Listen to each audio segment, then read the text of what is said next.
राज्यों paper leak हो रहे हैं, उनमें टॉप पर नाम राजस्थान है। राजस्थान किस स्टेट सरकार है? बीजेपी की सरकार। Uttar Pradesh BJP, Madhya Pradesh BJP, Bihar BJP. और बंगाल में चुनाव से पहले आप कहते हैं कि हम बेरोजगारी दूर कर देंगे। बेरोजगारी दूर करने का तरीका है कि साहब हम बेरोजगारों को 3-3, 4-4 हजार रुपए दे देंगे। बट राजनाथ सिंह का साफ साफ कहना है कि जी हमारे यहाँ इस्तीफे नहीं, हम तो बल्कि दूसरी पार्टियों के भी इस्तीफे करके मंगवा लेते हैं, और जो वो जनजी के मुद्दे उठा रहे हो तो वो उसको भी रोक देंगे। और अगर ये मान भी लिया जाए कि चुनाव बहुत फेयर तरीके से हो रहे हैं, तो भी इनके मुंह पे तमाचा है कि आप इतने बड़े देश में 90-97 करोड़ लोगों का चुनाव ठीक तरीके से करवा सकते हैं, वहां 22 लाख लोगों का एग्जाम ठीक तरीके से नहीं करवा। जहां आप ये पकड़ लेते हैं कि कौन आदमी है जो अब जिंदा नहीं रहा, इसका वोट कट जाना चाहिए, इतनी बारीकी आप निकाल लेते हैं चुनाव के अंदर, वहां आप एग्जाम ठीक से नहीं करा पा रहे। जहां आपके एक मुख्यमंत्री का नाम लीक नहीं हो पाता है कि कौन बनेगा, लास्ट तक सन से बना रहता है, मीडिया को भी नहीं पता होता है, जिसके टच में लगातार सरकारें हैं, वहां 120-130 सवाल लीक हो जाते हैं। ठीक से शिक्षित आदमी को, जो किसी यूनिवर्सिटी का चांसलर रहा हो, उसको पहले तो शिक्षा मंत्री बनाइए, जिसको शिक्षा के बारे में पता हो। ऐसे लोगों को शिक्षा मंत्री नहीं बनाइए जो कभी कभी साल में उज्जैन जाके हर महादेव करके अपने शिक्षा मंत्रालय को जस्टिफाई कर देते हैं और कहते हैं कि अब समय जीएमटी नहीं महादेव काल होना चाहिए। मुझे तो उन प्रवक्ताओं पे तरस आता है कि उनको बस ये कह के भेजा गया कि बोलते रहो, सरकार त्वरित कार्रवाई कर रही है। ये वो त्वरित कार्रवाई है जो 3 मई को पेपर था और 30 दिन से पेपर घूम रहा था। ये देश ही सही दिशा में नहीं जा रहा, तो आप यहाँ जीत कर भी क्या करेंगे? दोस्तों, साल 2021 में जब देश में कोरोना काल चल रहा था, तो एक वरिष्ठ पत्रकार, नाम नहीं लूंगा क्योंकि नाम लेने से उन्हें लेफ्ट विंगर या राइट विंगर कहकर बांट दिया जाएगा, उनकी बात को उतना महत्व शायद नहीं दिया जाएगा, इसलिए मैं बिना नाम लिए ही उनकी बात कर रहा हूँ। उन्होंने कहा था, लेकिन इस देश में आपातकाल एक अलग तरीके से लगाया जा रहा है। उन्होंने 40 से 45 साल का लंबा पत्रकारिता अनुभव रहा। उन्होंने इंदिरा गांधी वाली आपातकाल स्थिति भी देखी थी और वर्तमान की स्थिति भी देख रहे थे। मैं अपने अनुभव के आधार पर आकलन किया था, लेकिन क्योंकि तब मैं शायद अंधभक्त था, इसलिए मुझे उनकी बात बिल्कुल समझ नहीं आई और मुझे लगा ये मोदी से खुन्नस खाते हैं, ये मोदी के विरोधी है, इसलिए उन पर शायद कटाक्ष करने की कोशिश कर रहे हैं, उनके विरोध में अपना फ्रस्ट्रेशन निकालने की कोशिश कर रहे हैं। लेकिन आज जब मैं वर्तमान में स्थितियां देखता हूँ तो मुझे लगता है कि जो बात उन्होंने 5 साल पहले कह दी थी, वो बात आज हूबहू मैं होता हुआ देख रहा। और हद तो तभी हो गई जब यह सत्ता का अंकुश शिक्षकों पर, शिक्षाविदों पर अपनी चाबुक चलाने लगा। लेकिन ऐसे दौर में हर कोई अध्यापक को जेल में डाला जा रहा है, उनके अस्पताल सील किए जा रहे हैं, उनके कोचिंग सेंटर सीज किए जा रहे हैं। लेकिन इस दौर में भी कोई है जो सच कहने का साहस रखता है। जहां मैं बात कर रहा हूं अभिनय सर की, इस देश में उनके करोड़ों युवा प्रेमी हैं, पागल हैं उनके पीछे, उनकी बात को सुनते हैं, उनकी बात को महत्व देते हैं, और छोटे नहीं बड़े भी उनकी बात को सुनते हैं। और वो जब कुछ बात कहते हैं उस बात में वजन होता है। लेकिन उन्होंने जो आज कहा है वो कई लोग न तो उसे सुन पाएंगे और न ही उसे पचा पाएंगे, लेकिन क्योंकि वो सच है और कड़वा है, बहुत कड़वा है, लेकिन सेहत के लिए अच्छा है, इसलिए आज का वीडियो लेकर आया हूँ। बाकी मैं आपसे कभी निवेदन नहीं करता, लेकिन आज के वीडियो में आपसे हाथ जोड़कर निवेदन कर रहा हूँ, इस वीडियो को अधिक से अधिक शेयर भी कीजिए और इस वीडियो को बिना स्किप किए पूरा जरूर। जब आप ये कहते हैं कि डबल इंजन की सरकार होगी, राज्यों में भी आप हमको देखकर वोट दीजिए, बंगाल का चुनाव हो, राजस्थान का चुनाव हो, बिहार का चुनाव हो, यूपी का चुनाव आने वाला है, हर जगह पर आप केंद्र को दिखाकर, केंद्र की योजनाओं को दिखाकर वोट मांगते हैं। अब जिन राज्यों योजनाएं साहब क्या ही योजनाएं हैं? जिन राज्यों में पेपर लीक हो रहे हैं, लाडली बहन योजना, जिन राज्यों में पेपर लीक हो रहे हैं, उनमें टॉप पर नाम राजस्थान है। राजस्थान किस स्टेट सरकार है? बीजेपी की सरकार। Uttar Pradesh BJP, Madhya Pradesh BJP, Bihar BJP. और बंगाल में चुनाव से पहले आप कहते हैं कि हम बेरोजगारी दूर कर देंगे। बेरोजगारी दूर करने का तरीका है कि साहब हम बेरोजगारों को 3-3, 4-4 हजार रुपए दे देंगे। तो अगर इन राज्यों में, जो बीजेपी शासित राज्य में ही अगर पेपर लीक हो रहे हैं, तो फिर हम क्यों कहें कि वो स्टेट गवर्नमेंट का मामला है? बिल्कुल, या एजेंसियों का मामला है। मान लेते हैं साहब कि सरकार नहीं भी होती तो भी एक प्रधानमंत्री का यह दायित्व है कि किसी राज्य में अगर ठीक से चीजें नहीं हो रही हैं तो उनका इंटरवेंशन हो सकता है। बिल्कुल हो सकता है कि भाई ये पेपर लीक नहीं होने चाहिए, और अगर हो गया है तो कार्रवाई होनी चाहिए। 10 साल में 90 पेपर लीक में एक बड़ा अधिकारी नहीं है जिसको आपने सस्पेंड किया, एक बड़ा शिक्षा मंत्री नहीं जो इसने इस्तीफा दिया। अभी आप इनके प्रवक्ताओं से पूछेंगे तो वो बताएंगे कि जी हमने तो पेपर लीक पे कानून लाया, नॉन बेलेबल ऑफेंस है। 2024 में जिस संजीव मुखिया का नाम था बेल पे घूम रहा है क्योंकि सीबीआई चार्जशीट नहीं फाइल कर पाई। तो या तो आप कानून ला रहे हैं और कानून का पालन नहीं हो रहा, तो कौन जिम्मेदार है यार? अगर सरकार जिम्मेदार नहीं है तो जिम्मेदार है कौन? अब लोग कहें कि साहब कोचिंग वालों ने पेपर लीक कर दिया, और सही बात है, कोचिंग वाले करते हैं क्योंकि उनको दिखाना है कि हमारे यहां से टॉपर निकलता है। तो कंज्यूमर प्रोटेक्शन कोर्ट क्या कर रही है? वो रोक लगा सकती है कि आप नहीं दिखाएंगे टॉपर्स क्या है। सब तो यही कर रहे हैं, मार्केटिंग का जमाना है साहब।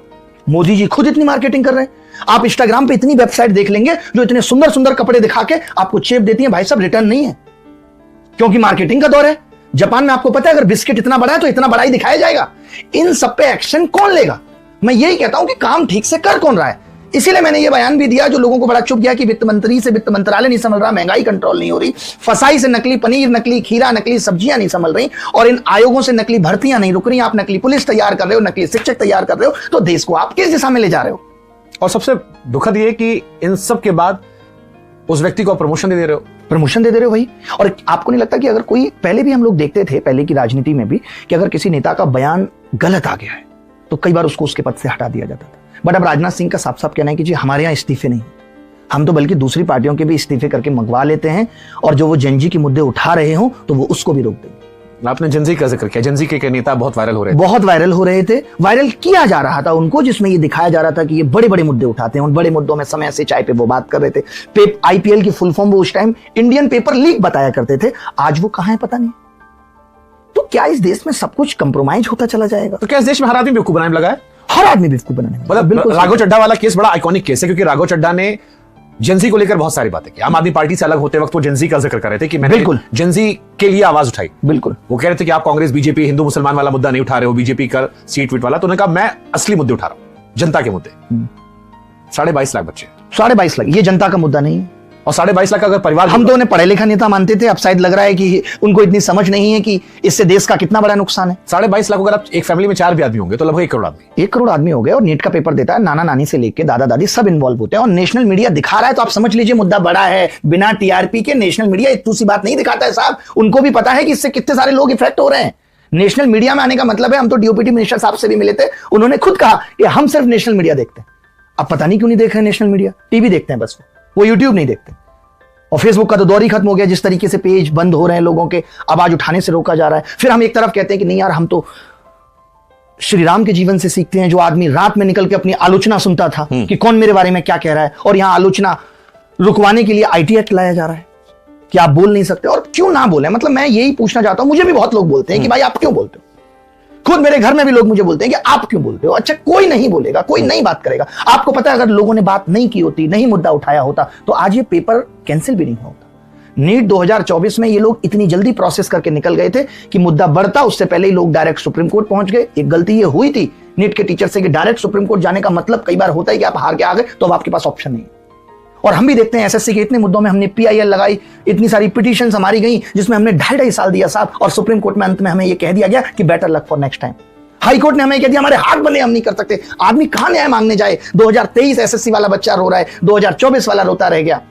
सड़क पे आओ तो पीठ को पायदान बना देंगे मार मार के। आपने देखा ट्री बिहार वाले में?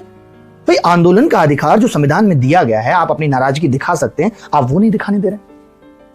आप अपनी गलती मानने को तैयार नहीं। यही लोग सबसे ज्यादा परिवारवाद की बात करते हैं। अगर परिवारवाद की बात करते हो तो क्यों आपने निशांत कुमार को स्वास्थ्य मंत्री बना दिया, जिनका खुद का स्वास्थ्य ठीक नहीं है? क्यों बना दिया आपने? क्यों आपने बिहार में एक ऐसे आदमी को शिक्षा मंत्री बना दिया है जो सच में शिक्षित नहीं है? मैं नहीं मानता कोई शिक्षित आदमी इस तरीके का झाड़ फूक में बिलीव रखेगा। क्यों मदन दिलावर जी को आप ढो रहे हो अभी तक, जिस आदमी को इंग्लिश बोलनी नहीं आ रही है? और इंग्लिश बोलना छोड़िए, आप कह रहे हैं कि नीट का exam is not a big deal. यानी ये लोग सच में दूरदर्शी नहीं है। जो मैंने बात कही कि आप अगर नकली डॉक्टर बनाएंगे, नकली पुलिस बनाएंगे, नकली शिक्षक बनाएंगे, तो देश किस दिशा में जाएगा? पढ़ाई का मैप खत्म हो गया। प्रधानमंत्री जी अपनी रैली में खुद कभी पढ़ाई की चर्चा नहीं करते। वो कहते हैं ये जो रील्स पे रील्स बन रही हैं, इसको एंजॉय करना चाहिए देश को। आपने डेटा दे दिया है, आप इस्तेमाल करिए। सोशल मीडिया कितना मर्जी कंज्यूम करिए, लोगों के पास कहां वक्त है अपने भविष्य के बारे में सोचने के लिए। यह भी साफ सरकार की जिम्मेदारी है। बहुत ऐसे देश हैं जो सोशल मीडिया को भी कंट्रोल करते हैं। मेरा बच्चा पूरे टाइम मोबाइल चाहता है, मैं नहीं दूंगा, मुझे पता है इसके भविष्य का सवाल है। मैं नहीं मानता कि ये लोग सच में देशभक्त हैं। मुझे इनकी देशभक्ति पे शक है। अगर इनकी देशभक्ति इतनी अच्छी होती तो ये बताते कि नहीं, हम देश के भविष्य को नकली डॉक्टर, नकली पुलिस और नकली शिक्षक के भरोसे नहीं छोड़ेंगे। बताओ आप, ये कितनी दुख की बात है कि आप हर एग्जाम में जो बच्चे 18-18 साल के हैं, जिसका दिमाग अभी एक कच्ची मिट्टी की तरह है, आप उस पर अत्याचार करोगे, वो किस दिशा में मुड़ेगा? पेपर क्यों लीक? थोड़ा बड़ा बन गया तो शायद देश छोड़ जाएगा। पेपर क्यों लीक होते हैं?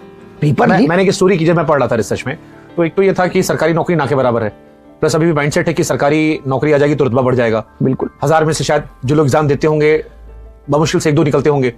तो पागलपन है, पागलपन जहां होता है वहां पैसा आता है, पैसा जहां आता है वहां करप्शन होता है, करप्शन जहां आता है। क्या आपका क्या? देखिए, जब चीजें सिस्टमैटिक नहीं होती तब लोग मजबूर होते हैं करप्शन करने पे। एक पेपर लीक जो आज हुआ है, वो अगले 2-3 साल तक पेपर लीक के लिए लोगों को मोटिवेट करता रहेगा कि यार नीट में तो अब क्या होगा, नीट के बच्चों का भरोसा टूटेगा, यार कितनी मेहनत कर लो, इससे अच्छा है पिताजी भी सोचेंगे यार 60 लाख जमा कर देता। आप जिन बच्चों ने पेपर खरीदा, मेरा तो यह भी मानना है कि उनको भी सजा दो। जिन्होंने पेपर खरीदा, तब लोगों के अंदर डर बैठे। ये जिम्मेदारियां सरकार की हैं कि पेपर लीक कैसे रोकेगा। भाई, जो खरीद रहा है उसको भी सजा दो, जो बीच में दलाल था, जो इन्होंने ये लोग पकड़े हैं तो दलाल है जस्ट, और जिसने दिया पेपर एंट्री के आदमी ने, उसको भी सजा दो। तब कहीं जाके शायद पेपर लीक ठीक हो पाए। क्योंकि जो ये इकोसिस्टम बनता जा रहा है, इसको ब्रेक करना जरूरी है, और ये ब्रेक अब इतनी आसानी से नहीं होगा साहब। आप कह रहे हैं सरकारी नौकरियां ना के बराबर हैं, सरकारें तो चल रही हैं, देश तो तरक्की कर रहा है, देश तो 4 ट्रिलियन इकोनॉमी, 5 ट्रिलियन इकोनॉमी पे पहुंच रहा है, तो फिर सरकारी नौकरियां क्यों कम हो रही हैं? सरकारी नौकरी होती क्यों है? जो प्राइवेट सिस्टम चल रहा है उसको कंट्रोल और मैनेज करने के लिए होती है। आप ये समझिए कि आज नौकरियां प्राइवेट में भी नहीं है साहब। आपने वो लेबर वाला आंदोलन नहीं देखा, लेबर वेजेज वाला? तो नौकरियां कहीं नहीं है। अगर प्राइवेट में अपॉर्चुनिटी आएंगी तो अपने आप सरकार में भी आएंगी। अभी आपके इस स्टूडियो के आसपास 4-5 इंडस्ट्री बड़ी खुल जाए तो प्राइवेट नौकरियां आएंगी। अब उस चीज को कंट्रोल करने के लिए आप मान लीजिए कि 2 यहां पे छोटी चौकी खुल जाएंगी। भाई इतने सारे लोग हैं, कुछ भी बात हो जाए, 2 चौकी खुलेंगी तो 8 पुलिस वाले भी रहेंगे, तो 8 नई नौकरियां क्रिएट होंगी। तो सरकारी नौकरी इस तरीके से क्रिएट होती हैं। बट आज मुझे इतना दुख हुआ, आज मैं एक होटल के अंदर नाश्ता करने गया। मेरा दिल था कि भाई मुझे डोसा खाना है, बहुत मन है। पानी की बोतल आई साहब 350 रुपए की। पता उस पर क्या लिखा हुआ था? फ्रॉम भूटान। मेरा दिल टूट गया कि हम कितना ज्यादा एक्सपोर्ट कर रहे हैं। कैसे भूटान का पानी हमारे देश में आके बिक रहा है? और फिर हम कह रहे हैं कि वित्तीय राजकोष में डॉलर कम हो रहा है। प्रधानमंत्री जी कह रहे हैं कि तेल कम खरीदिए। जो आदमी आज से 7 साल पहले पकौड़े तलने की बात कर रहा था वो कह रहा है तेल कम खरीदिए। कितना विरोधाभास है दोनों बातों में, बताइए आप ही। कैसे पकौड़ा तला जाएगा? मतलब आप कोई अपॉर्चुनिटी देंगे नहीं। तो मैं ये बता रहा था कि हम पूरी तरीके से एक्सपोर्ट पे डिपेंड हो गए हैं। हमारे यहां नहीं ये मोटिवेट किया जा रहा है लोगों को कि नए उद्योग लगे। जब से जीएसटी आया तो शायद तमाम उद्योग बंद हो गए। तो सरकार की ये जिम्मेदारी थी कि इसके ऊपर रिसर्च करे कि क्यों लोग नए उद्योग नहीं कर रहे। आज मैं ये शर्ट पहन रहा था जब आपके स्टूडियो से आने से पहले, तो इसमें लिखा हुआ था फ्रॉम इजिप्ट। लास्ट इंटरव्यू में जब आया था तब भी मैंने ये बात कही थी, तब लिखा हुआ था फ्रॉम बांग्लादेश। ऐसा क्यों हो रहा है? हमारा देश टेक्सटाइल में अच्छा नहीं कर सकता? अब लोग कहेंगे नहीं, यहां पे वेजेज बहुत ज्यादा है, बांग्लादेश में शायद वेजेज कम थी, इजिप्ट में तो नहीं है वेजेज कम। तो हम अपने यहां इंडस्ट्रीज को बढ़ावा नहीं दे रहे। हमारे यहां प्राइवेट नौकरियां भी नहीं है। हमारे यहां तो लोग बेरोजगार बन के घूम रहे हैं, बस अभी मन लगा हुआ है क्योंकि नया नया सोशल मीडिया है। सुबह सुबह जाके वो जानवी कपूर को जिम जाते हुए देख लेते हैं, शाम को मलाइका को जिम से लौटते हुए देख लेते हैं, तो मन लग रहा है। लेकिन ये जो भारत है आगे आने वाला, ये सच में मुश्किल होगा जब लोगों के पास नौकरियां नहीं होंगी। इन सब चीजों से भी लोग बोर हो चुके होंगे, सोशल मीडिया से बोर हो चुके होंगे। तब क्या होगा इस बार? तब जो हम ये आज डेमोग्राफिक डिविडेंड की बात कर रहे हैं, ये डेमोग्राफिक डिजास्टर बन चुका होगा सर। लोग फटेंगे, उसके बारे में कोई नहीं सोच रहा है। उतना मुझे ये लगता है ये नेता उतने कैपेबल ही नहीं रहे जो इतना सोच पाए। जो सच्चा होगा ना साहब, सीना ठोक के बात करता है। वो ऐसा नहीं कि धर्मेंद्र प्रधान जी की जगह जहां बच्चे एंट्रेंस एग्जाम को लेकर के आंदोलन कर रहे, बाबूजी एग्जिट ले गए बिना माइक पे कुछ बोले हुए। कह सकते थे नेट का पेपर लीक हुआ है, हम शर्मिंदा है। आपने सुना पिछले 12 साल में, 13 साल में, किसी भी राज्य की बात कर रहा हूं मैं, कि बीजेपी ने किसी सरकारी अधिकारी को, बीजेपी ने किसी बड़े नेता को बर्खास्त किया है? क्योंकि साहब इससे पार्टी की छवि धूमिल हो जाएगी, क्योंकि वो बहुत बड़ी है देश के युवाओं की भविष्य से, देश की छवि से वो बहुत बड़ी है। अच्छा मेरे को एक बात बताओ, यूपीएससी का पेपर होता है, बिल्कुल सालों साल हो रहा है, बढ़िया से होता है, क्योंकि उसमें जो अधिकारी निकलते हैं वो केंद्र में काम करते हैं, केंद्र में काम कर देश चलाएंगे। अब मुझे समझ नहीं आता कि अगर यूपीएससी बिना पेपर लीक हुए साल दर साल परीक्षा करा सकता है, ऑफलाइन कराता है वो भी, तो बाकी जो एजेंसियां हैं उसमें पेपर लीक क्यों होता है? इच्छा शक्ति, या उन्हें पता है कि बाकी लीक होगा तो मैनेज हो जाएगा, जनता झेलेगा, जनता झेलेगा, लीक हुआ तो बिल्कुल हो जाएगा। एकदम सही बात है, क्योंकि वो देश चलाएंगे। इनको पता है कि वो देश चलाने के लिए बना है एग्जाम, बाकी से इनको फर्क नहीं पड़ रहा। लेकिन ये तय है कि बिना इन नेताओं की कमाई के ये एग्जाम लीक नहीं हो सकते। इनका टारगेट ही है कि इससे पैसा बनाना है। आपको पता है कितने सारे ऐसे एग्जाम हो रहे हैं जो फॉर्म भरा के छोड़ देते हैं और सालों एग्जाम नहीं होते। 2019 में रेलवे ने फॉर्म भराया और पता है कितने कितने पैसे बच्चों से लिए? 800 रुपए। बोले 400 वापस कर देंगे। 5 साल तक रखे रहे, 5 साल तक ये उन लोगों का पैसा रखे रहे। हम लोगों ने खूब चिल्लाया, कहा करोड़ों लोगों ने फॉर्म भरा, 2.5 करोड़ लोगों ने फॉर्म भरा था। लोग भरते हैं रेलवे का फॉर्म। हाँ, रेलवे बहुत सबसे ज्यादा अपॉर्चुनिटी हुआ करती थी, लेकिन पिछले कुछ सालों में रेलवे का भी बहुत बुरा हाल है। आप तो देखते हैं अक्सर ट्रेन पटरी से उतर जाती है, रेल मंत्री की कोई जिम्मेदारी नहीं, सिर्फ रील बनाने की जिम्मेदारी है कि बनारस का कंबल अब रेलवे में रहेगा, यही, इससे ज्यादा कुछ नहीं। आईफोन पे बाबूजी बात करते हैं, रेल प्रक्रिया, भर्ती प्रक्रिया सही से नहीं चल रही है, रेल सही से नहीं चल रही है, उससे इनको कोई मतलब नहीं। कोई भी एक आदमी मुझे ऐसा नहीं दिखता है। राजनाथ सिंह को हम लोग समझते थे नहीं साहब वो बहुत बढ़िया काम कर रहे हैं, पहलगांव अटैक हो गया साहब, नहीं हो पाई उनसे रक्षा, आज वो बोलने से कतराते हैं। क्या आपको नहीं लगता कि जितने भी नेता बीजेपी में हैं, बहुत लंबा टाइम भी हो गया है, मैं बड़े बड़े नेताओं की बात कर रहा हूं, उनको ये कह के इस्तीफा नहीं दे देना चाहिए कि अब हम काम नहीं कर सकते, लेकिन वो चुप बैठे हुए हैं कि कुछ नहीं। उनका लॉजिक है कि हमको जितना भी जनता ही रही है ना, हम हर राज्य में जीत रहे हैं, लोग हमें सपोर्ट कर रहे हैं, डेमोक्रेसी में जो अभिनव सर बात कह रहे हैं वो सही माने या वो माने, जनता वोट के जरिए दे रही है, क्योंकि उन्हें लग रहा है, वो उनके थॉट ऑफ व्यू से या उनकी जो फैंस होंगे वो कहते हैं कि भाई जितने अवेलेबल ऑप्शंस भारत में हैं, चलिए में शायद जनता को वही सबसे बेहतर लग रहे हैं। बिल्कुल, ये आपने एकदम सही बात कही कि जब ऑप्शन आएंगे निकल के तो शायद लोग जाएंगे, बट ऐसा नहीं कह सकते कि चुनाव बहुत फेयर तरीके से हो रहे हैं, उस पर भी सवाल होते हैं। और अगर ये मान भी लिया जाए कि चुनाव बहुत फेयर तरीके से हो रहे हैं, तो भी इनके मुंह पे तमाचा है कि आप इतने बड़े देश में 90-97 करोड़ लोगों का चुनाव ठीक तरीके से करवा सकते हैं, वहां 22 लाख लोगों का एग्जाम ठीक तरीके से नहीं करवा पाते। जहां आप ये पकड़ लेते हैं कि कौन आदमी है जो अब जिंदा नहीं रहा, इसका वोट कट जाना चाहिए, इतनी बारीकी आप निकाल लेते हैं चुनाव के अंदर, वहां आप एग्जाम ठीक से नहीं करा पा रहे। जहां आपके एक मुख्यमंत्री का नाम लीक नहीं हो पाता है कि कौन बनेगा, लास्ट तक संशय बना रहता है, मीडिया को भी नहीं पता होता है, जिसके टच में लगातार सरकारें हैं, वहां 120-130 सवाल लीक हो जाते हैं।